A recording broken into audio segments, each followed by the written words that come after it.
మీకు చిన్న ఉదాహరణ కూడా చెప్తా. ఇది నా నియోజకవర్గంలో ఒక రైతు బాలరెడ్డి గారు, గురజాల బాలరెడ్డి గారు. ఇది అగ్రికల్చర్ డిపార్ట్మెంట్ వారి కుటుంబానికి ఇచ్చిన పేపర్. ఇది నేనేం తెచ్చిన పేపర్ కాదు. గురజాల బాలరెడ్డి గారికి 2 కుమారులు. పెద్ద కొడుకు పేరు విజయభాస్కర్ రెడ్డి, ఈయనకు 2013లో పెళ్ళయింది. రెండవ కొడుకు పేరు ఉదయభాస్కర్ రెడ్డి, ఈ అబ్బాయికి 2018లో పెళ్ళయింది. ముగ్గురికి లోన్ ఉంది. తండ్రికి ఉంది, గురజాల బాలరెడ్డి గారికి, పెద్ద కొడుకు విజయభాస్కర్ రెడ్డికి లోన్ ఉంది, చిన్న కొడుకు ఉదయభాస్కర్ రెడ్డి గారికి లోన్ ఉంది. ముగ్గురికి 3 సపరేట్ కుటుంబాలు, కానీ రేషన్ కార్డులో ఒకే దగ్గర వీళ్ళ పేర్లు ఉన్నాయి. ముగ్గురికి కలిసి ఉన్న అప్పు ఎంత అంటే 6,91,806 రూపాయలు. ఇప్పుడు నువ్వు పెట్టిన నిబంధన వల్ల వీళ్ళకి 2 లక్షలు మాత్రమే రుణమాఫీ అవుతుంది. 3 డిఫరెంట్ కుటుంబాలు కదా.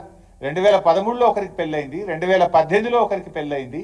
తండ్రి, ముగ్గురి భూములు వేరు, ముగ్గురి కమతాలు వేరు, ముగ్గురి వ్యవసాయం వేరు, ముగ్గురి అప్పు వేరు. కానీ ముగ్గురు మధ్య రేషన్ కార్డులో ఒకే దగ్గర పేర్లు ఉన్నాయి కనుక 2 లక్షలు మాత్రమే మాఫీ అయిందంటివి. అంటే 6 లక్షలు మాఫీ కావాల్సిన చోట ఈ కుటుంబానికి ఎంత అవుతుంది? ఈరోజు 2 లక్షల రూపాయలు మాత్రమే అవుతుంది. ఈ రైతు పేరు గురజాల బాలరెడ్డి, గ్రామము జక్కాపూరు, జిల్లా సిద్దిపేట జిల్లా. ఇంత స్పష్టంగా ఆధారాలతో సహా చూపిస్తున్నాం. సురేందర్ రెడ్డి గారి ఆత్మహత్య ఇప్పుడు చూసాం మనం. అది దుబ్బాక నియోజకవర్గం, సిద్దిపేట జిల్లా, చిట్టాపూర్ గ్రామం. తల్లిది అతని రేషన్ కార్డు ఒక దగ్గర ఉండడం వల్ల ఇలా సురేందర్ రెడ్డి గారి చావుకి ఈ ప్రభుత్వం కారణమైంది. నిజంగా ఇది సురేందర్ రెడ్డి గారి ఆత్మహత్య కాదు, ఇది ప్రభుత్వ హత్య. ఈ ప్రభుత్వం చేసిన దగ. ఇలా బాలరెడ్డి గారి కుటుంబంలో 6 లక్షల రుణమాఫీ కావాల్సిన చోట కేవలం 2 లక్షలే అవుతుంది. 4 లక్షల రూపాయలు ఇలా కుటుంబం మీద భారం పడుతుందంటే ఇది ప్రభుత్వం రైతుల్ని దగా చేయడం కాదా? ఇది ప్రభుత్వం రైతుల్ని మోసం చేయడం కాదా అని నేను అడుగుతా ఉన్నా. ఇంకా బాధ ఏంటంటే ఈరోజు రుణమాఫీ విషయంలో మీరు చూస్తే ఎన్ని ఇబ్బందులు ఉన్నాయంటే 31 రకాల సమస్యలు ఉన్నాయండి. ఇవి రుణమాఫీ జరగకపోవడానికి కారణాలు ఏంటి అంటే 31 ప్రాబ్లమ్స్ ఉన్నాయి. ఇందులో అన్ని డీటెయిల్స్ కూడా ఉన్నాయి నా దగ్గర. మేము కింద నేను ఒక శాసనసభ్యుడిగా రివ్యూ చేశాను. అసలు ఏం జరుగుతూ ఉంది అంటే అగ్రికల్చర్ డిపార్ట్మెంట్ వాళ్ళు ఇచ్చిన పేపర్ ఇది. సార్, 31 రకాల సమస్యల వల్ల రుణమాఫీ క్షేత్రస్థాయిలో జరగడం లేదు అన్నారు. అందులో ప్రధానంగా మీరు ఇంకొక గమ్మత్ జిమ్మికి ఏం చేసిండ్రు, ఫేజ్ 1 ఫేజ్ 2. ఫేజ్ 1 1,00,000 రూపాయల లోపు మాఫీ, ఫేజ్ 2 1,50,000, ఫేజ్ 3 2 లక్షల లోపు అన్నారు. ఫేజ్ 1 ఫేజ్ 2లోనేమో రైతుల వివరాలు గ్రామాల వారీగా ఇచ్చారు. ఫేజ్ 3కి వచ్చేసరికి బయటపడుతుంది కదా ఎవరికైంది ఎవరు కాలేదు అని చెప్పి మోసం చేయడానికి రైతుల వివరాలు గ్రామాల వారీగా ఇవ్వకుండా బ్యాంకులకు పంపించేసిండ్రు. ఊర్లకు పోతే ఏమవుతుంది? వివరాలు లేవండి, బ్యాంకుకు పోమంటున్నాడు వ్యవసాయ శాఖ అధికారి. వ్యవసాయ శాఖ అధికారుల దగ్గర లిస్ట్ వేయలే వీళ్ళు. ఎందుకంటే వీళ్ళ డొల్లతనం బయటపడుతుంది, ఎవరికి రుణమాఫీ జరగలేదో బయటపడుతుందని. ఫేజ్ 1 ఫేజ్ 2లోనేమో రైతుల వివరాలు గ్రామాల వారీగా ఇచ్చి ఫేజ్ 3కి వచ్చేసరికి బ్యాంకులకు పంపిరు తప్ప ఏఈఓల దగ్గర వివరాలు లేవు.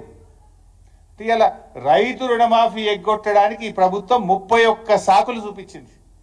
31 సాకుల్లో ఒకటి రేషన్ కార్డుది మీకు సాక్ష్యాధారాలతో సహా చూపించాను.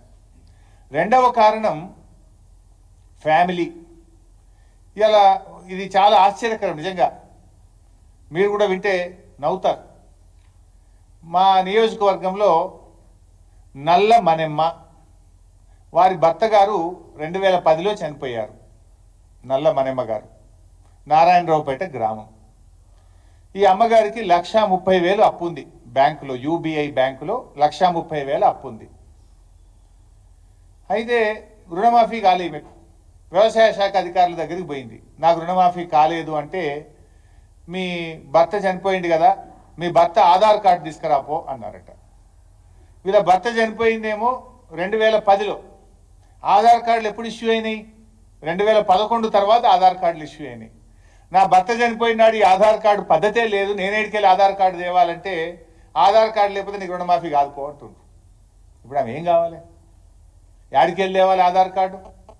భర్త చనిపోయింది 2010లో, 15 ఏళ్ల కింద భర్త చనిపోతే ఇప్పుడు ఆధార్ కార్డు లేదు, నీ భర్తకు ఆధార్ కార్డు లేదు కనుక నీకు రుణమాఫీ కాదుపో అంటున్నట. ఇగో ఇది ప్రభుత్వ తీరు.